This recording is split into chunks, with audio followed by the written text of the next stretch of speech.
Rock, metal, prog, and everything in between.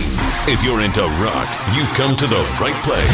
Welcome to this episode of Talkin' Rock with Meltdown. Don't forget to follow the audio-only Talkin' Rock podcast on all podcast platforms. And now, it's time for today's conversation. Here's Meltdown. There he is, T-Dub, as I put on the Zoom. Toby Wright, how you doing, Toby? I'm doing all right, Meltdown. How are you, man? Doing very well. So I see you got the Machine Shop Digital Lounge. Now, first of all, let's talk about how this. Well, first of all, let's talk about what it is, and then we'll talk about how it got started. So tell people that don't know what this is exactly what's going to be happening.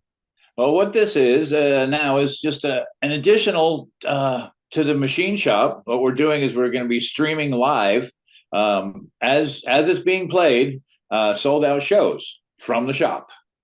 So if a band sells out and they want to earn more money, basically, it has a 550 seat capacity, and you can only fit so many people and so many tickets. So with sold out shows, we're going to be streaming live to the world, and then people can buy their tickets. And so the bands will be able to put this up on their website, for example, and say, "Hey, the show is sold out here in Flint, Michigan," but somebody in Germany or Australia or California, wherever, they can watch this. Absolutely, and they can watch it live as it's going down. And now, will you be involved with the sound check then, like earlier on in the day? Yes, I'll be involved with the sound check and then mixing the live stream to the mixing the live audio to the stream. So you're going to be mixing this, worldwide. It's going to be stereo, the whole thing. Fans will love this. Yes, sir. Now, is it going to be something like it's going to be on demand? Like if you miss it live, can you catch it later, or how's that work? Well, right now, it's just going to be live. We're trying to figure out how to make it so that we can do a video on demand type of offer as well. Because I'm sure there's lots of fans out there that like to come and, come back and see their band a few times, Yeah, exactly. So how did this all start? It started, I was mixing a band called Frame 42 at the shop once, and I got to be good friends with John. John Tanner is the house guy for the last 22 years or so. And so, we got started talking about doing, compilation records and things, back in the 80s. I think it was, who was it? It was, pardon me. Like Metal Blade or something? Brian Slagle at Metal Blade Records. He did a bunch of compilation records for all the metal bands in the 80s back then. Got a lot of bands signed. So I figured, all right, well, what do you think, John? Should we do some compilation of all the artists that come through here? That would be kind of fun. So we started doing that. And then we're like, okay, how else can we offer artists more money? And so it came up to, hey, why don't we try and stream sold out shows? So our first one's going to be December 15th and 16th with Nonpoint. Yeah. I was going to say, Nonpoint, that's happening. That's coming up next week as we record this. And the bands have to sell out in order to use this, I'm assuming, right? Yes. All right. So did you go to the shows last night or Tuesday night, by the way, with Steel Panther? I certainly was there. And it's always a great show with those guys. I love them. One of my favorite live bands. I've seen those guys so many times. So, right. So you've been working on this project now for several months. I remember going to see you at Taproot at the end of September, and you were back there in your built-in studio and stuff. So you've been at this for a little while now, kind of trying to pinpoint this, huh?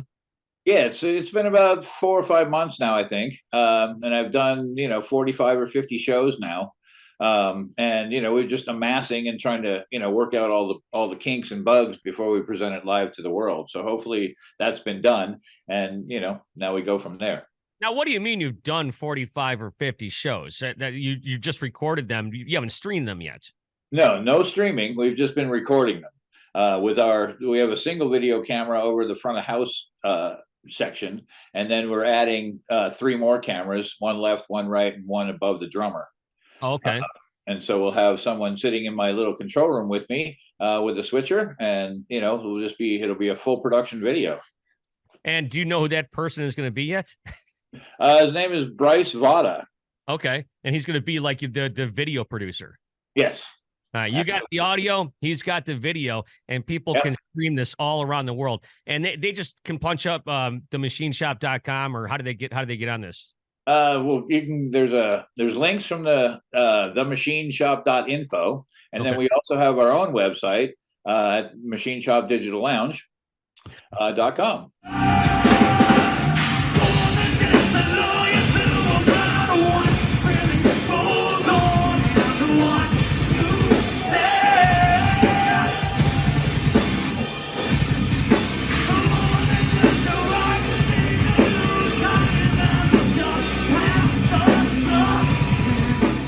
I like how you do that. Like I'll get confused on which side I'm on for sure.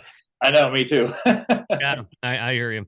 So, yeah. So, anyways, you just mentioned Metal Blade, and one of the bands that came out of those compilations is Metallica, a band that you're no stranger to. And I remember talking to you one time, and you said, "Oh yeah, I mixed the And Justice for All record." I said, "Wait a second," because that record is. I mean, it's one of the most infamous albums for just not having bass. So, how does that happen?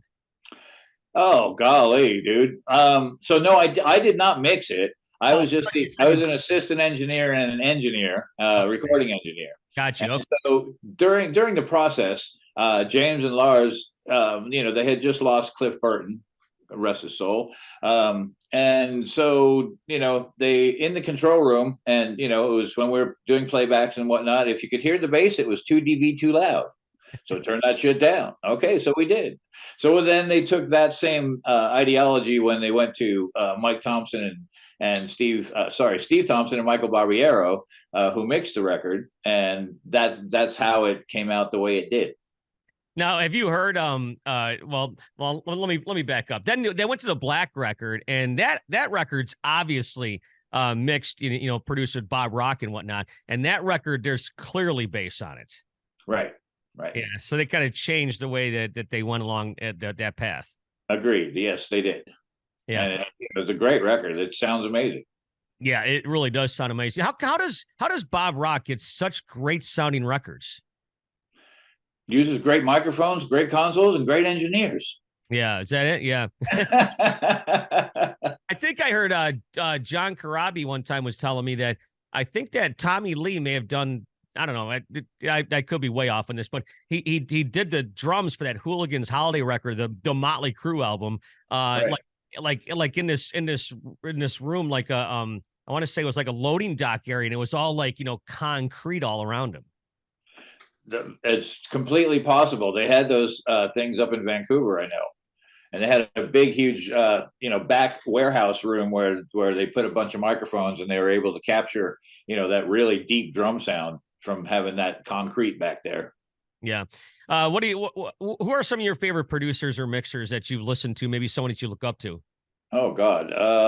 Ron Nevison, Ted Templeman. Obviously Bob Rock is one of my faves as well. I loved his band Rock and Hide. That was pretty badass. Man, there's been so many that I just, I patterned myself, some of the stuff that I do after.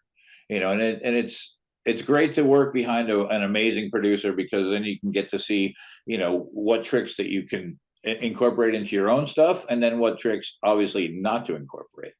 Yeah, I was going to say, there's got to be a little bit of trickery involved with all this stuff, right? You learn as you go along, and you figure this works, that doesn't work, and it's just that's just how it goes, isn't it? Yeah, absolutely. And just like microphones, you're talking into the SM7B there. If you had a 50A, to be you'd sound a little different. But I sound taller. That's what we're looking for, actually. So. That's right. You sound 6'4" right now. Yeah, you're giving me a foot there, right? So, and then I think I just saw. Did you just post on your socials recently that the Alice in Chains Unplugged record was voted the best sounding or the best unplugged album?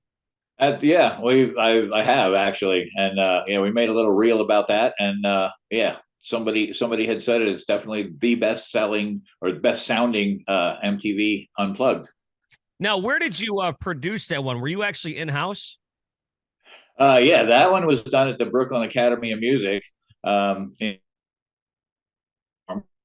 I was sitting in a Le Mobile studios outside, and I run back and forth, and recorded the whole thing, and then took it to Wright Track and mixed it. Now with those unplugged shows, I never was present for one of those. Was that one of those things like when they do these comedy specials where they do a couple different takes, or was that just like one they sit down, they do them, and that's it? Well, they sit down and do it, but the MTV had, they had rules with their unplugged. There was no overdubs, so you weren't allowed to overdub, but you could play the song as many times as you want until you got the performance that you wanted. I got you, but you couldn't go back and fix anything. Right, exactly. So it had to be all live, and that's why on the unplugged for Alice, you see like 4 or 5 different versions of a song called Sludge Factory. So. Really? There Okay. was just some fun had there. And so. Yeah. I think that out of all the songs I've played off that MTV stuff, I think that Alice in Chains, No Excuses and stuff like that is maybe some of the most I've played in my career on the radio. That's excellent. Thank you. Yeah. Yeah. 'Cause it seemed to really resonate. That one, the Nirvana one, of course. I never really heard the Queensryche one. I'm interested to hear how that one sounded. Yeah, that one sounds pretty good too. I've checked them all out. That's pretty cool. Yeah. And now of course Kiss just wrapped up their career supposedly. You got to work with them, didn't you? I did. I was very blessed to work with them, and what an honor, man. And I wish I had gone to at least the last show at Madison Square Garden, but couldn't get away. Yeah. What did you do with Kiss? I produced their record. Which one was it? The Carnival of Souls. Oh, Carnival of Souls. Okay. And that was like Sure. in 09? Yeah, I think it was 09. That was like Something like that. their 12th farewell tour. I believe so. Yeah. Yeah, I saw the farewell show here, the end of the road thing. What do you think about this, about what they have coming up? Do you know anything about it? Given any thought?